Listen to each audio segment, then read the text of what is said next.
What's good, everybody? Thursday night, live from the Good News radio station. I'm your host, PD Camarillo, and I'm joined as always by Kenneth Berry.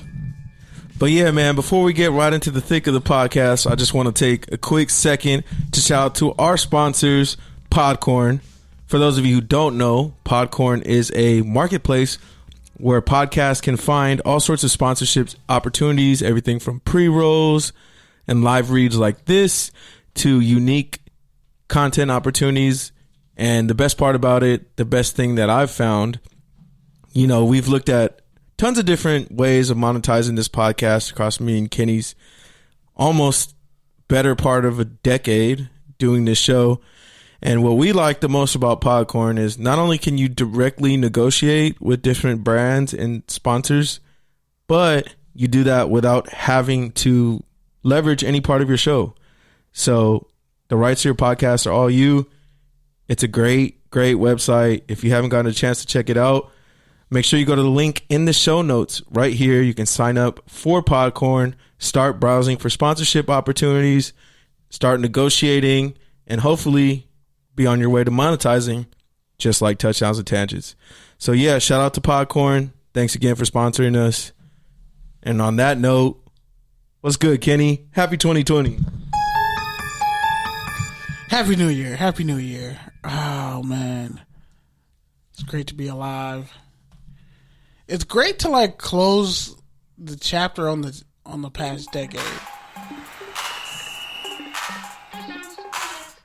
And rather than just going on a diatribe, I'm gonna just say, man, like I really had a time to reflect, like on where I was 10 years ago, and man, like things really worked out when I just stuck to my guns and just kept putting in the work, didn't worry about every last detail of everything that might go wrong or go right. I just started doing stuff, and it's gotten me to the point where here doing a show, having more options than I really, when I sit back and think about it, I have a lot of options, and I'm just thankful, man. Thankful that decade's over. Any wrongs that I wanted to right, I pretty much did, and I'm kind of the person I need to be right now. So going forward, everything else is just about growing and improving. I'm excited.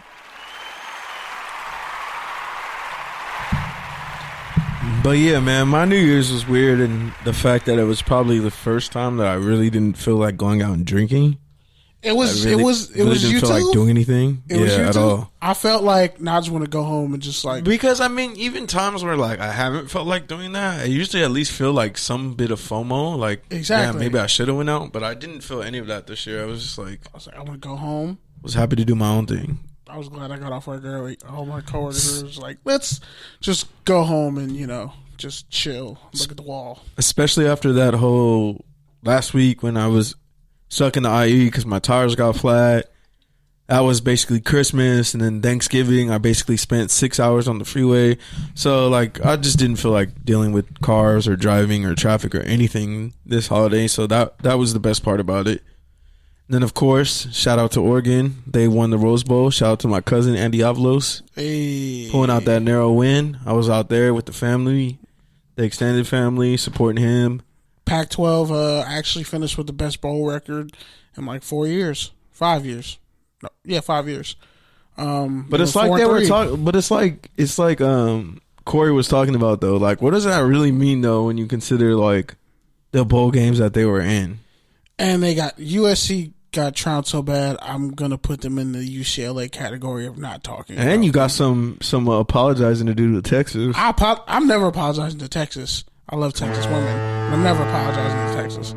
And I already apologize. Utah just needs about 5 4-star receivers and a really good quarterback, which they got Jake Bentley to transfer.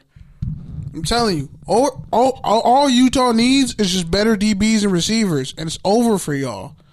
That's all they need. We can get into college football in your segment. I just wanted to shout that out real quick. Yeah, shout out to California losing all its talent to everywhere else. But yeah, one of my friends who pulled up was like, because I told him I hadn't seen a lot of that family in like at least 5 years, if not longer. So he was like, do they like, or no, it might have been my girl. She was like, do they look different? I was like, no, I mean, really the only thing that's changed is now everyone's wearing Oregon stuff instead of Boise State. But like, I was about to say, like, literally this is what we were doing like when I was in high school, and we would go and watch him play in San Jose and watch him play in Fresno.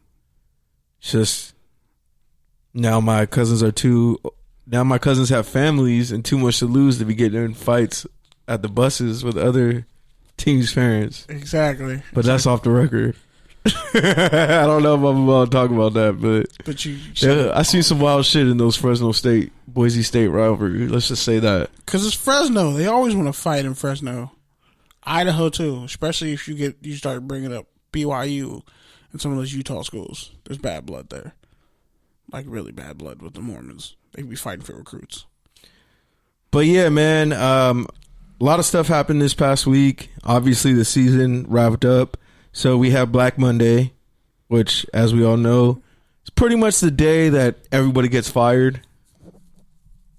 Speaking of which, I guess we call this Black Thursday because breaking news. Should we just start off with this? Should I what just is say it? Go for it. Jason Garrett finally got fired. Officially? It's not a fake Scheffner. They did some PR speak, and I was like, he's no longer going to be involved with the organization in the future. I was like, so fired adjacent. I'm pretty sure I tagged you in the tweet, but I'm just like, so fired adjacent. Cool. You just didn't want to come out and say he's fired. Fantastic. But yeah, Jason Garrett's finally out after 10 years of mediocrity. Yeah. Only see how Wu thinks about that. The only team to be like plus 100 in the score differential and not make the playoffs. So I wonder if that means they're going to look for a coach who's going to, promise to do things with Dak, or are they going to look for a new quarterback along with their new head coach? Because I feel like, Dak was really just hitting his stride. Second in the league in passing.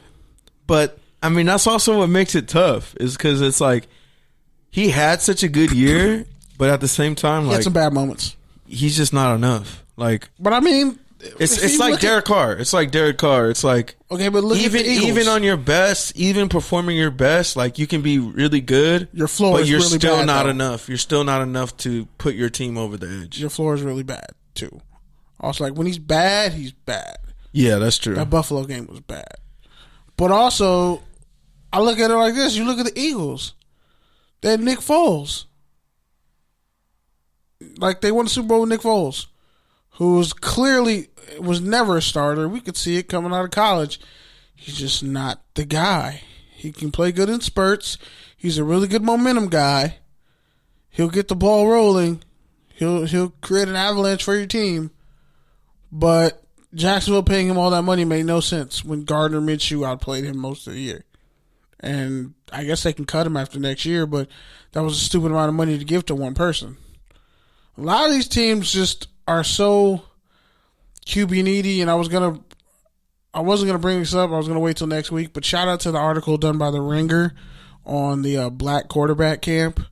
I think I'll go into further depth on that next week. But yeah, it's The Ringer. Black QB camp.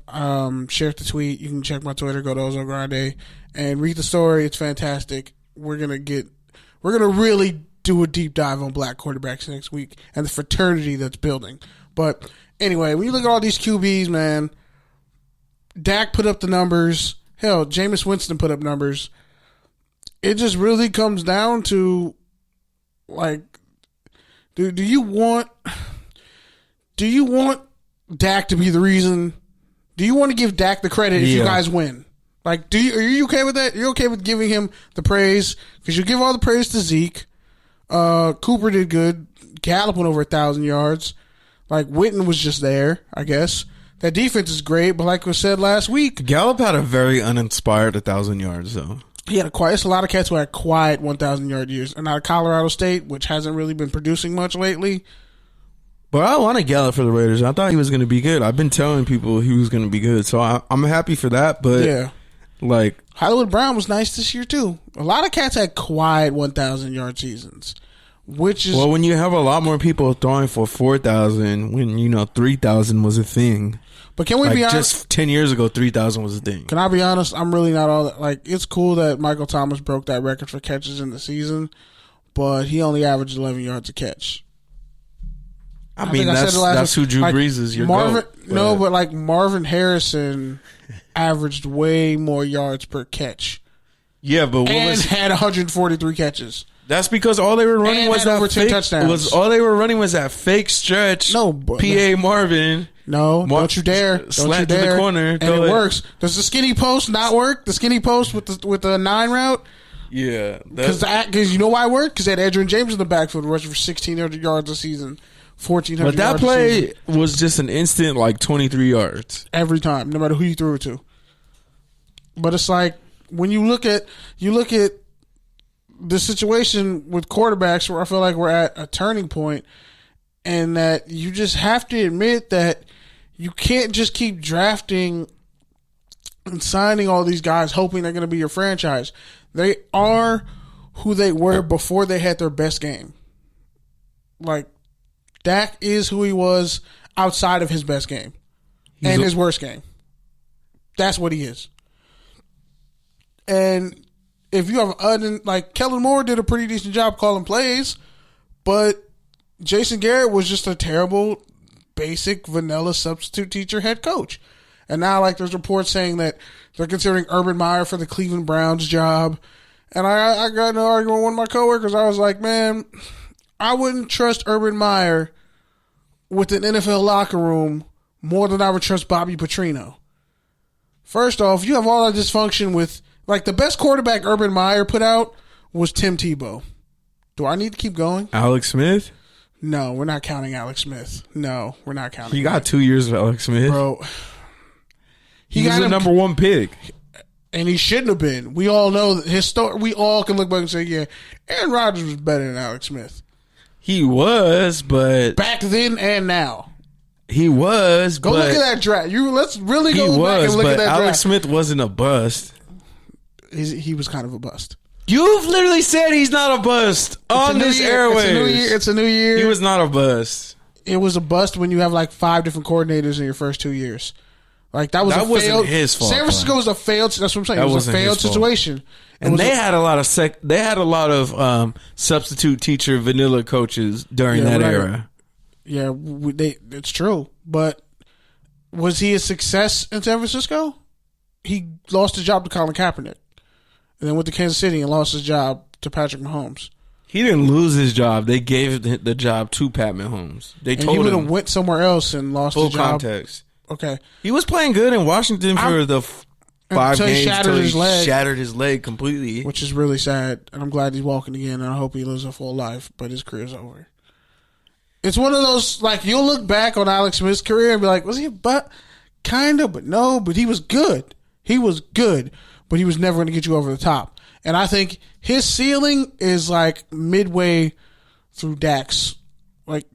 No, I would say his ceiling is a little bit above Dak Prescott's floor. That's where I would say Dak Prescott and Alex Smith overlap. Prescott's better. A little bit better. But again, he's not elite. But with the way NFL offenses are nowadays, can you sit up here and tell me that every quarterback that you draft is going to fill all the holes on your team? No. So it's kind of really crappy that Dak gets painted with this brush of, he's flawed. He's good, but he's flawed. Well, so are a lot of other QBs. But you build around the quarterback. You don't just say, here, cover up for the 16-point hole that your defense is going to put you in. And their defense is actually good. I agree with what